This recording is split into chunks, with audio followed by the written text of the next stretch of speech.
So, in this episode, we'll hear that Lucy Letby was stunned when baby A died, minutes after she came on shift.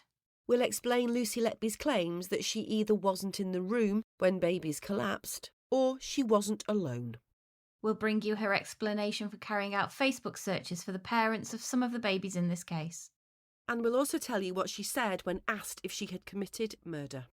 She was in the witness box all day and questioned by her barrister, Ben Myers KC, specifically about the allegations in relation to babies A, B, C, D, E and F. He's taking her methodically through the allegations against her. And remember, there are 22 of them, 7 charges of murder and 15 of attempted murder against 17 babies. That's because she's accused of trying to murder some of the babies several times. So what we'll do today is outline what Lucy Letby said about those allegations and why she says she isn't responsible. Now, Mr. Myers began by taking her to the first allegation or count on the charge sheet, which is one of murder against baby A. And just to remind you, baby A was a boy, a twin. He and his sister were born 9 weeks prematurely in June 2015 because his mother had high blood pressure. She was considered a high-risk pregnancy because she'd previously had a stroke. Baby A weighed around £3 12 ounces, which is 1.6 kilograms. He was classed as an intensive care baby and was being treated in nursery 1. But very soon after he was born, he was breathing on his own, and the doctors and nurses considered him to be stable. The prosecution alleged that around 35 minutes after Lucy Letby came on duty for her night shift at around 7:30 on June the 8th, she murdered baby A. But Lucy Letby told the jury that she wasn't even supposed to be working that night. She explained that she'd got a text that morning from another nurse on the unit who asked her to change shifts and to come in. She said this wasn't unusual and she always tried to be flexible. She said she didn't have any other commitments apart from work and at the time was living in nurses' accommodation in the hospital grounds, so she agreed to come in. In her evidence, Lucy Letby told the court that just before baby A collapsed, the nursery was actually busy. She said even though it was a night shift, the lights were up because nurse Melanie Taylor was starting to set up the fluids for baby A, who needed them urgently. Also in nursery 1 was Dr. David Harkness and a second nurse, Caroline Bennion. They were carrying out a procedure on baby A's twin sister, baby B, in the adjacent cot. Lucy Letby said she was helping nurse Taylor to set up the fluids for baby A. Afterwards, nurse Taylor went to write up her notes on the computer, and at this point Dr. Harkness and nurse Bennion were still in the nursery when Lucy Letby said she first noticed something was wrong with baby A. And Mr. Myers asked her about this. When did you notice things were not right? I noticed baby A to be jittery on my observations. Jittery is an abnormal finding. What does jittery mean? It's like an involuntary jerking of the limbs. Can you recall how pronounced that was? It was noticeable when I was doing my equipment checks. He was noticeably jittery. Was there anything about baby A when you went to him? The most obvious thing was that his hands and feet were white. Can you explain what happened? I went over to baby A and he wasn't breathing, so we started to neopuff him. She also said her notes from the time indicated his tummy was pale. Do you recall how his breathing was? He was apneic. Meaning? He was not breathing at that point. Can you describe what happened next? Once I noticed he was apneic, I began the usual procedure of neopuffing him.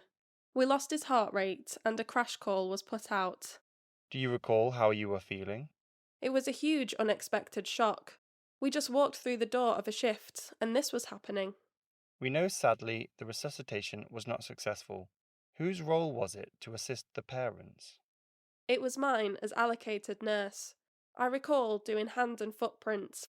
Do you recall if there was a memory box? Yes. Who did that? Myself. I started it. Mr. Myers asked his client if what happened had a lasting impact. You never forget stuff like that. Then she was asked how she felt after the death of baby A. Stunned. It was a complete shock to all of us. It's being alleged, of course, that you did this. Did you? No. What's it like to have that allegation made? It's awful. You can see that I wasn't even supposed to be working that night. It was such a shock to walk into that situation. So Mr. Myers next questioned Lucy Letby about baby A's twin sister, baby B. Like him, she was born 9 weeks early, weighing 3 pounds and 11 ounces.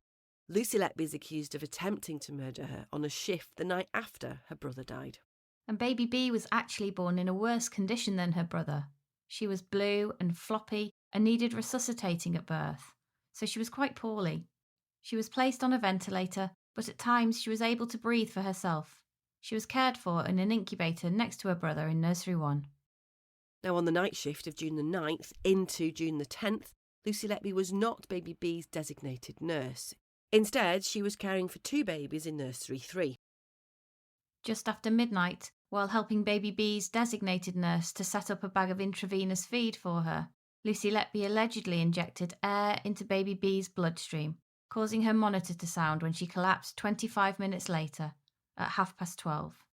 But giving her evidence, Lucy Letby told Mr. Myers she couldn't remember very much about the moment baby B collapsed because she wasn't caring for her. Do you recall events leading up to baby B's deterioration? Not with any clarity, no. She admitted that she was probably in Nursery 1 at the time because she was helping the designated nurse, who we can't name for legal reasons, and she went on to explain that a lot of tasks required 2 people and it was common practice for nurses to help each other. The jury have previously heard from baby B's designated nurse that Lucy Letby alerted her when she stopped breathing. But Lucy Letby told the court she thought it was the other way round. What's the first thing you remember about what happened with baby B that night? I know there was a desaturation at some point. She became quite mottled and dark, all over her body from memory. It was like general mottling of a baby. Baby A was pale, he was white. Baby B had some colour.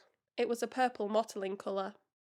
She said she was asked to get the unit camera from the manager's office to take a photograph of this colour change, which the prosecution alleged was caused by air being injected into baby B's bloodstream. But when she got back, the baby'd stabilised, so there was nothing to photograph, she said. Baby B went on to recover, and she was discharged from the unit. Lucy Letby denies harming her.